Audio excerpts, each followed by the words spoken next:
নমস্কাৰ ছাত্ৰ ছাত্ৰীসকল সকলোকে বিজ্ঞান ফৰ ইউ চেনেলটোত স্বাগতম জনাইছো। মই আজি তোমালোকৰ কাৰণে লৈ আহিছো এটা নতুন ভিডিঅ'। এই ভিডিঅ'ত মই তোমালোকক অসম জাতীয় বিদ্যালয়ৰ ক্লাছ 6ৰ অনুশীলনী 3Cৰ 2 নং কোৱেশ্চনটো শিকাম। চোৱা 2 নং কোৱেশ্চনটো তোমাক কি কৈছে। 2 নং কোৱেশ্চনটো তোমাক কৈছে যে তলৰ সংখ্যাবোৰৰ চুটি হৰণৰ নিয়মেৰে লহাগু নিৰ্ণয় কৰা। চুটি হৰণ নিয়মেৰে আমাক কি কৈছে, লহাগু নিৰ্ণয় কৰিবলৈ দিছে। আমি আগতে অনুশীলনী 3ত চুটি হৰণ নিয়মেৰে গহাও নিৰ্ণয় কৰিছিল, তোমালোকৰ নিশ্চয় মনত আছে। ঠিক তেনেদৰে আমি ইয়াতে চুটি হৰণ নিয়মেৰে লহাগু নিৰ্ণয় কৰিম। চুটি হৰণ নিয়মত কি কৰিব লাগে, দুয়োটা একেলগে কৰিব লাগে। আমি যেন মৌলিক উৎপাদক পদ্ধতিত কি আমি এইটোৰ কাৰণে বেলেগকৈ উৎপাদক বাহিৰ কৰিছিলো, এইটোৰ কাৰণে বেলেগকৈ উৎপাদক বাহিৰ কৰিছিলো, কিন্তু ইয়াতে কি একেলগে দুয়োটা কৰিব লাগে। তেনেহ'লে প্ৰথমতে 36 তাৰপিছত কি 30,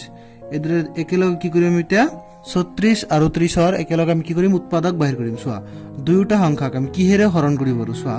দুয়োটা সংখ্যাক কি আমি 2ৰে হৰণ কৰিব পাৰো। 2ৰে আমি এইটো হৰণ কৰিব পাৰো। প্ৰথমতে 3ৰ মাজত এবাৰ থাকিল কিমান, চোৱা 1, 16ৰ মাজত 8 বাৰ। এতিয়া আকৌ চোৱা 2ৰে 3ৰ মাজত এবাৰ থাকিল 1, 10ৰ মাজত 5 বাৰ। এতিয়া চোৱা এই দুয়োটা সংখ্যাক আমি কি 2ৰে হৰণ কৰিব নোৱাৰো।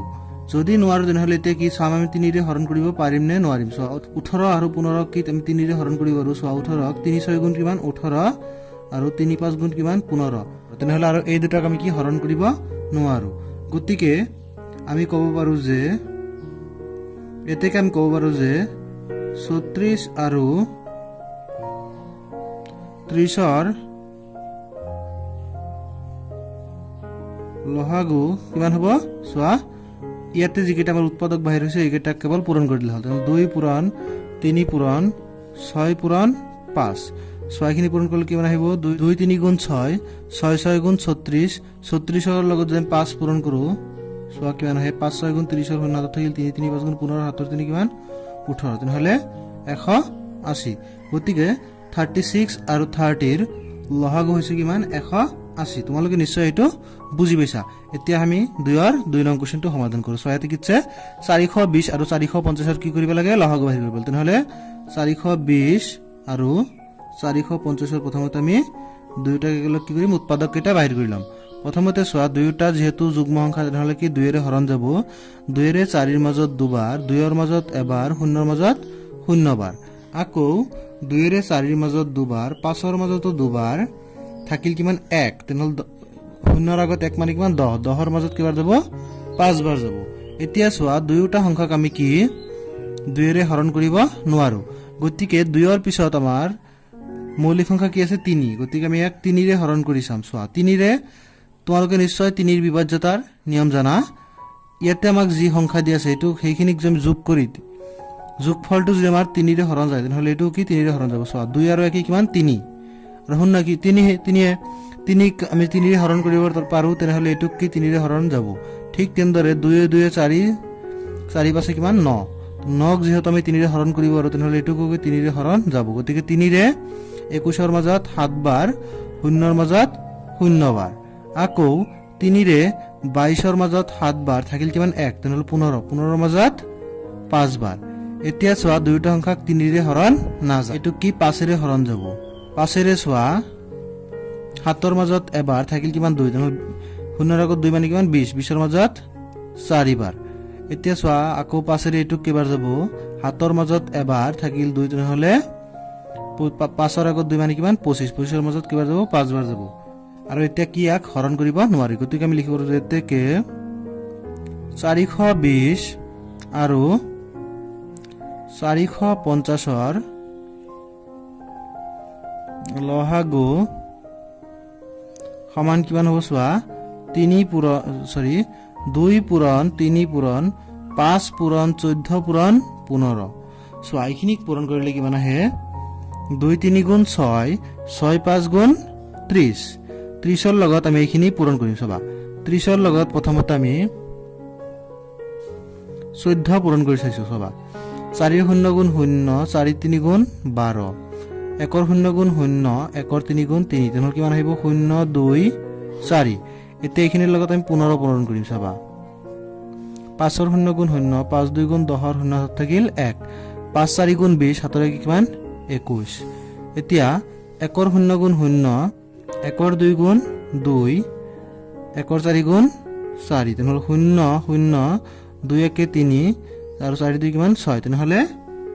6300 ইয়াতে পূৰণ কৰিলে আমাৰ উত্তৰ আহিব 6300 গতিকে এইখিনি লহগ হৈছে কিমান 6300 তোমালোকে নিশ্চয় 1 আৰু 2 বুজি পাইছা এতিয়া আমি 2 ৰ 3 নং কোৱেশ্চনটো সমাধান কৰো চোৱা 2 ৰ 3 আমাক কি 336 আৰু 567 লহগু বাহিৰ কৰিব লাগে তেনেহ'লে 336 আৰু কি 567 চোৱা দুয়োটা সংখ্যা কিহেৰে হৰণ যায় প্ৰথমতে চোৱা দুয়োটাৰ শেষত যুগ্ম সংখ্যা যেহেতু নাই তেনেহ'লে 2 ৰে হৰণ কৰিব নোৱাৰি 2 ৰ পিছত কি হৈছে বা 3 ৰে চোৱা এইকেইটা যোগ কৰি চোৱা 3 3 কিমান 6 6 6 কিমান 12 12 ক যেহেতু 3 ৰে হৰণ কৰিব তেনেহ'লে এইটোক কি হৰণ কৰিব পাৰিম ঠিক তেনেদৰে এইটোক চাও 5 6 11 11 হাতে কিমান 18 18 ক কি 3 ৰে হৰণ কৰিব পাৰি দুয়োটা কি 3 ৰে হৰণ যায় তেনেহ'লে 3 ৰে হৰণ দি চোৱা 3 ৰ মাজত এবাৰ 3 ৰ মাজত এবাৰ 6 ৰ মাজত দুবাৰ ঠিক তেনেদৰে 3 ৰে 5 ৰ মাজত এবাৰ থাকিল কিমান 2 তেনেহ'লে 26 26 ৰ মাজত কেইবাৰ দেব 8 বাৰ তেনেহ'লে হ'ব কিমান 24 থাকিল কিমান 2 27 ৰ মাজত 9 বাৰ এতিয়া ইয়াক কি 3 ৰে হৰণ নাযায় কাৰণ চোৱা 1 1 2 2 2 কিমান 4 4 ক 3 ৰে হৰণ কৰিব নোৱাৰি তেনেহ'লে এইটোক 3 ৰে হৰণ কৰিব নোৱাৰি 3 ৰ পিছত আমাৰ মৌলিক সংখ্যা আছে কি 5 চোৱা 5 ৰ বিভাজ্যত নিয়ম তোমালোকে নিশ্চয় জানা যে যদি শেষৰ অংকটো 0 আৰু 5 হয় তেতিয়া হে কি 5 ৰ বিভাজ্য হয় যেহেতু ইয়াত শেষৰ অংক কি 5 নাই গতি 5 বা 0 নাই গতিকে এইটো কি 5 ৰ বিভাজ্য নহয় তাৰ পিছত আমাৰ কি আছে 7 চোৱা এতিয়া হাতেৰে এইটো হৰণ যায় নে নাযায় চোৱা হাতেৰে এইটোকো হৰণ যায় এইটোকো হৰণ যায় তেনেহ'লে চোৱা হাতেৰে 11 ৰ মাজত এবাৰ থাকিল কিমান 4 তেনেহ'লে 42 42 ৰ মাজত কেইবাৰ যাব 6 বাৰ যাব ঠিক তেনেদৰে হাতেৰে 18 ৰ মাজত দুবাৰ তেনেহ'লে 14 থাকিল কিমান 4 তেনেহ'লে 49 9 ৰ আগত 4 মানে কিমান 49 কেইবাৰ যাব 7 বাৰ যাব এতিয়া আৰু ইয়াক কি হৰণ কৰিব নোৱাৰি গতিকে আমি লিখিব পাৰো যে 336 আৰু 567 লহাগু কিমান হ'ব চোৱা 3 পূৰণ 7 পূৰণ 16 পূৰণ 27 চোৱা এইখিনি পূৰণ কৰিলে কিমান আহে 3 7 গুণ 21 3 7 গুণ 21 21 ৰ লগত যদি 16 পূৰণ কৰি কিমান আহে চোৱা 6 ৰ 1 গুণ 6 6 2 গুণ 12 1 ৰ 1 গুণ 1 1 ৰ 2 গুণ 2 তেনেহ'লে 6 3 3 336 আকৌ ইয়াৰ লগত কি পূৰণ কৰিম 27 চোৱা এইখিনিৰ লগত যদি 27 পূৰণ কৰোঁ 7 6 গুণ 42 ৰ 2 হাতত থাকিল 4 7 3 গুণ 21 আৰু 4 কিমান হ'ব 25 হাতত থাকিল 2 7 3 গুণ 21 2 কিমান 23 2 6 গুণ 12 ৰ 2 হাতত থাকিল 1 2 3 গুণ 6 হাতৰ কিমান 7 2 3 গুণ 6 কিমান থাকিল 2 7 3 হাত আৰু হাতে কিমান 10 ৰ 0 হাতত থাকিল 1 2 6 8 হাতৰ কিমান 9 নহ'লে 9072 তেনেহ'লে এই দুটাৰ লহগ কিমান হৈছে 9072 তোমালোকে নিশ্চয় এইটো বুজি পাইছা এতিয়া আমি 1 ৰ 4 নং কোৱেশ্চনটো সমাধান কৰো সো 1 ৰ 4 ত আমাক কিছে 189 আৰু 168 ৰ লহগ বাহিৰ কৰিব লাগে তেনেহ'লে 189 আৰু 168 চোৱা এই দুয়োটা সংখ্যা কিহেৰে হৰণ যায় যেহেতু এইটো যোগ কৰিলে কিমান হয় চোৱা 18 হে 1 8 কিমান 9 9 9 18 18 ক 3 ৰে হৰণ কৰিব পাৰি তাহলে এইটোক 3 ৰে হৰণ কৰিব পাৰিম ঠিক তেনেদৰে চোৱা এইটোক যোগ কৰিলে কিমান আহে 1 6 7 7 8 কিমান 15 15 ক 3 ৰে হৰণ কৰিব তেনেহ'লে এইটোক 3 ৰে হৰণ যাব 3 ৰে 18 ৰ মাজত 6 বাৰ 9 ৰ মাজত 3 বাৰ 3 ৰে 16 ৰ মাজত 5 বাৰ থাকিল 1 তেনেহ'লে 18 18 ৰ মাজত 6 বাৰ আকৌ এতিয়া 3 ৰে আমি ইয়াক কি হৰণ কৰিব নোৱাৰো এইটোক চোৱা হাতেৰে হৰণ কৰিব পাৰি 7 9 গুণ 63 7 8 গুণ 56 আৰু এইকেইটাক আৰু এই দুটাক আমি কি হৰণ কৰিব নোৱাৰো গতিকে আমি লিখিব পাৰো যে 189 আৰু 168 লহাগু সমান কিমান হ'ব চোৱা 3 পূৰণ 7 পূৰণ 8 পূৰণ কিমান 9 এইখিনি পূৰণ কৰিলে কিমান আহে চোৱা 3 7 গুণ 21 8 9 গুণ কিমান 72 21 আৰু 72 পূৰণ কৰিলে কিমান আহে চোৱা 21 আৰু 72 পূৰণ কৰিলে কিমান আহিব চোৱা 2 ৰ 1 গুণ 2 2 2 গুণ 4 7 ৰ 1 গুণ 7 7 2 গুণ 14 চোৱা এইখিনি যোগ কৰিলে কিমান আহিব 2 7 4 11 ৰ 1 হাতত থাকিল 1 4 আৰু 1 কিমান 5 1 তাহলে 1512 চোৱা এইখিনি আমাৰ লহগ কিমান আহিল 1512 নিশ্চয় তোমালোকে এইটো বুজি পাইছা এতিয়া আমি 2 ৰ 5 নং কোৱেশ্চনটো সমাধান কৰো 2 ৰ 5 তোমাক কিছে 72 96 আৰু 144 ৰ লহগ বাহিৰ কৰিব লাগে 72 96 আৰু 144 চোৱা প্ৰত্যেকটোৰ শেষত কি যুগ্ম সংখ্যা তেনেহ'লে কি 2 ৰে হৰণ যাব 2 ৰে 7ৰ মাজত 3 বাৰ থাকিল 1 তেনেহ'লে 12 12ৰ মাজত 6 বাৰ আকৌ 2 ৰে 9ৰ মাজত 4 বাৰ থাকিল 1 তেনেহ'লে 6 ৰ আগত 1 মানে 16 16ৰ মাজত 8 বাৰ 2 ৰে 14ৰ মাজত 7 বাৰ 4 ৰ মাজত 2 বাৰ আকৌ শেষত যুগ্ম সংখ্যা তেনেহ'লে এটো কি 2 ৰে হৰণ যাব 2 ৰে 3ৰ মাজত এবাৰ থাকিল 1 তেনেহ'লে 16ৰ মাজত 8 বাৰ 2 ৰে 4ৰ মাজত 2 বাৰ 8ৰ মাজত 4 বাৰ 2 ৰে 7ৰ মাজত 3 বাৰ থাকিল 1 12ৰ মাজত তেনেহ'লে 6 বাৰ আকৌ শেষত যুগ্ম সংখ্যা তেনেহ'লে 2 ৰে হৰণ যাব 9 বাৰ এটুক যাব এবাৰ দুবাৰ 2 ৰে আকৌ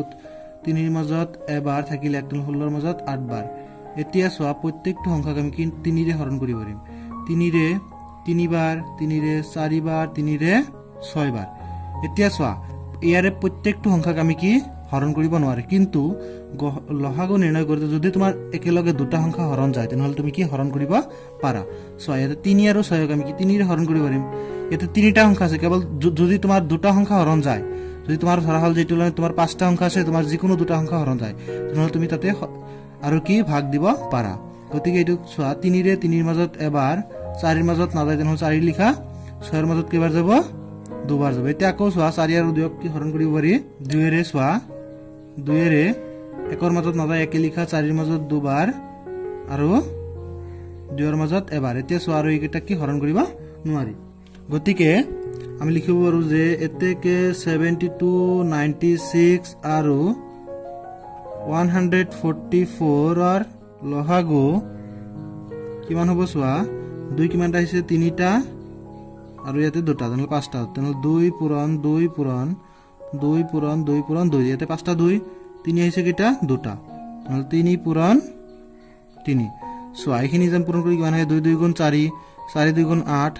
8 2 গুণ 16 16 2 গুণ কিমান 32 আৰু ইয়াতে কিমান 3 3 গুণ 9 তেনেহ'লে 32 ৰ লগত 9 পূৰণ তেনেহ'লে 9 2 গুণ 18 ৰ 8 হাতত থাকিল 1 3 9 গুণ 27 কে কিমান 28 তেনেহ'লে 288 হৈছে কি লসাগু তোমালোকে নিশ্চয় এইটো বুজি পাইছা এতিয়া আমি 2 ৰ একেবাৰে শেষৰ কোৱেশ্চনটো সমাধান কৰো চোৱা তেনেহ'লে 88 66 আৰু কি 132 ৰ কি লসাগু বাহিৰ কৰিব লাগিব প্ৰত্যেকটো যুগ্ম সংখ্যা তেনেহ'লে 2 ৰে হৰণ যাব 4 বাৰ 4 বাৰ 3 বাৰ 3 বাৰ 13ৰ মাজত 6 বাৰ থাকিল 1 তেনেহ'লে 12ৰ মাজত আকৌ 6 বাৰ এতিয়া চোৱা প্ৰত্যেকটো সংখ্যা কি 11 ৰে হৰণ যায় 11 ৰে 4 বাৰ 11 ৰে 3 বাৰ 11 ৰে 6 বাৰ এতিয়া চোৱা ইয়াৰে যিকোনো দুটা সংখ্যাক আমি কি হৰণ কৰিব পাৰি চোৱা 3 ৰে হৰণ যাব বা 2 ৰে হৰণ যাব আমি 2 ৰে ইচ্ছু চাবা 2 ৰে 2 বাৰ 2 ৰে 3ৰ মাজত নাযায় 3 থাকক আকৌ 2 ৰে 6ৰ মাজত 3 বাৰ এতিয়া চোৱা এই 3 আৰু 3 কি 3 ৰে হৰণ কৰিব পাৰিম 3 ৰে 2ৰ মাজত নাযায় 2 লিখা 3 ৰে 3ৰ মাজত এবাৰ 3ৰ মাজত এবাৰ এতিয়া আৰু কি হৰণ নাযায় গতিকে তুমি লিখিব পাৰা যে কে 88 66 আৰু 132 ৰ লসাগু কিমান হ'ব চোৱা 2 কেইটা আছে দুটা তেনেহ'লে 2 পূৰণ 2 সৰি 2 আহিছে কেইটা 3টা ইয়াতে আছে 2 পূৰণ 2 পূৰণ 2 3 এটা 11 এটা তেনেহ'লে 3 পূৰণ 11 লিখিনি পূৰণ কৰিলে কিমান আহিব চোৱা 2 2 গুণ 4 4 2 গুণ 8 8 3 গুণ 24 24 ৰ লগত তেনেহ'লে কি 11 পূৰণ 24 পূৰণ 11 কিমান আহিছে চোৱা 1 ৰ 4 গুণ 4 1 ৰ 2 গুণ 2 1 ৰ 4 গুণ 4 1 ৰ 2 গুণ 2 তেনেহ'লে 4 6 2 তেনেহ'লে 264 তেনেহ'লে এইটো লসাগু কিমান 200 এইটো লসাগু কিমান আহিছে তেনেহ'লে 264 তোমালোকে নিশ্চয় এইটো বুজি পাইছা তোমালোকে নিশ্চয় চুটি হৰণ নিয়মেৰে কেন্দ্ৰৰ লসাগু বাহিৰ কৰিব লাগে বহুত ভালদৰে বুজি পাইছা যদি বুজি পাইছা তেনেহ'লে নিশ্চয় এই ভিডিঅ'টোত লাইক কৰিবা কমেণ্ট কৰিবা আৰু তোমালোকৰ লগৰে বন্ধু বান্ধৱীসকলৰ লগত এই ভিডিঅ'টো শ্বেয়াৰ কৰিবা আৰু যদি তুমি এই চেনেলটো প্ৰথম আহিছে তেনেহ'লে নিশ্চয় এই চেনেলটো ছাবস্ক্ৰাইব কৰিবা আৰু কাষত থকা ঘণ্টাৰ বটনটো দবাই দিবা যাতে পৰৱৰ্তী ভিডিঅ'ৰ নটিফিকেশ্যন তুমি সোনকালে পাব পাৰা